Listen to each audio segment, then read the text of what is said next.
today I am off to chat it up with a New York Fashion Week model. Her name is Jonna, and she's all about representing body positivity on the runway. I love it, and I cannot wait to hear what she has to say. Let's go.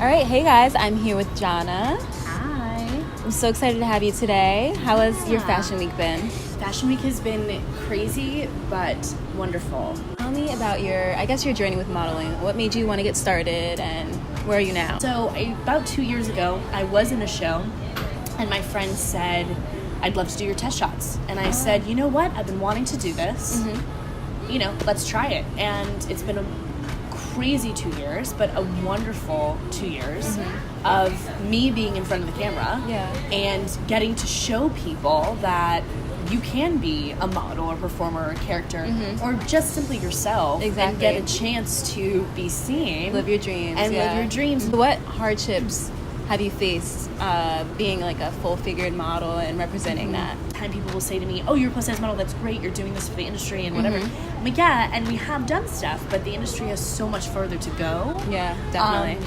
In general, because there needs to be more diversity even within our plus community. Absolutely, yeah. So I would say that has been a hardship of trying to break that mold.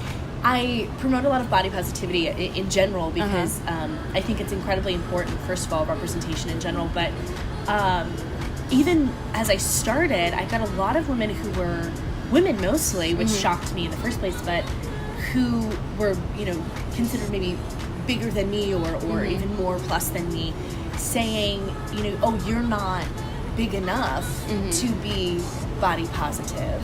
Wow. Which that's kind of shocking to me crazy, because body positivity for me, that's missing the mark.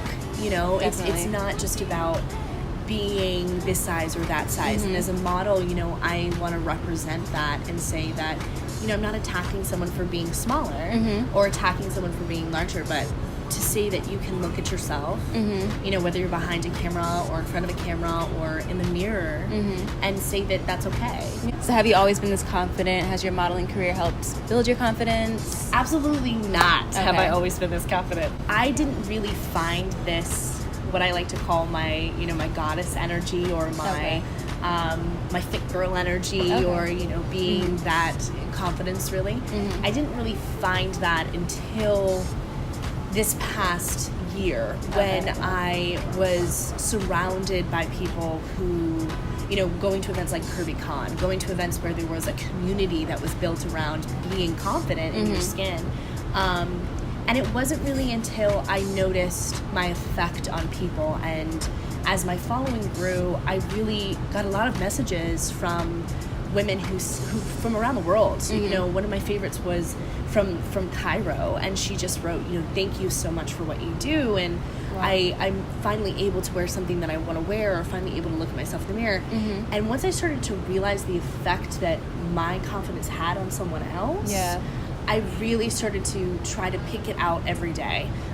When I found myself being negative, or I found myself having those thoughts, I really would try to go back and think about those people, go back and think about the effect that I had on someone else. And so within the past year, and as the modeling has really taken off, which is great, I have been able to reaffirm that confidence. That's awesome, that I was, able to have when I was younger. So, yeah. When did your following just start growing? Because I noticed you have like a nice, engaging following too. Yeah, so when I started like I said, about 2 years ago or so, I started with around 200 to 300 followers. Oh, wow. And right now my group and I that I'm working with too, we're about almost to 70,000. I don't really tend to worry too much about the following. I really worry about the message. The content. The content itself. And for people who want to try to grow a following, I learned that I can't do what someone else is going to do. Exactly. I feel very, very strongly about people's stories, and I think that if you are focused on the content and what you're creating, that there is an audience out there for it. It'll come naturally. It will come naturally. So I know you mentioned a little bit about the events that you've been going to. Yeah. Kind of give us an outline of what your New York Fashion Week has been like. So New York Fashion Week has been fantastic in general, like I said. So I walked her in a show for Rub Dolls, and that was on Saturday. On Friday, I was at the amazing CurvyCon, and I work with a brand called Simply Be. Okay. I'm actually wearing Simply Be right now. Oh, cute. But they do, they're based out in the UK, actually. Okay. But they have an American-based kind of group that does a lot of their like social marketing and things. And so they were able to have me kind of do a follower meet and greet and talk about Simply Be at CurvyCon. Awesome. So I spent most of my day on Friday just basically doing CurvyCon.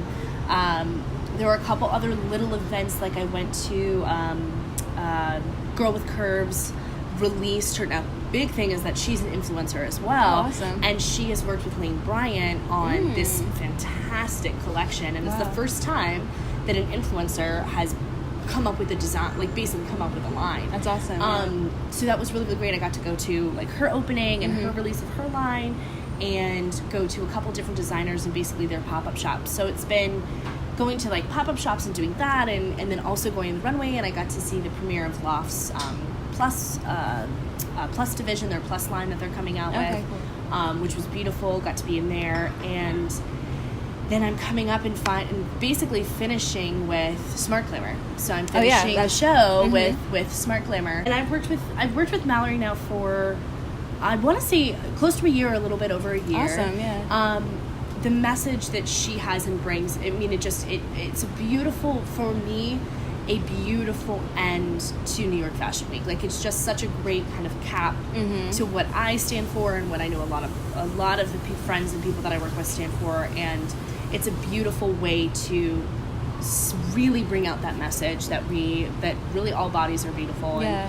And she's got a variety of different types of activewear, loungewear, nightwear, like gown, like all sorts of stuff that she's doing this year that is a little bit different than what she's done in the past. And so that's really exciting to just kind of cap that off for New York Fashion Week. So it's been really exciting. Shows and events and random parties and random things that you show up to and you're like, hey.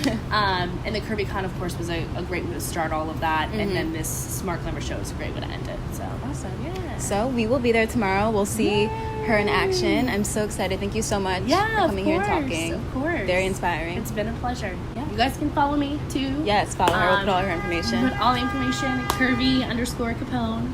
Capone is my last name, for real. So yeah, it's been an absolute pleasure. I really appreciate it. Thank you. Yeah. Awesome. And then the blooper of the big body. Yes, I need to see that video. What the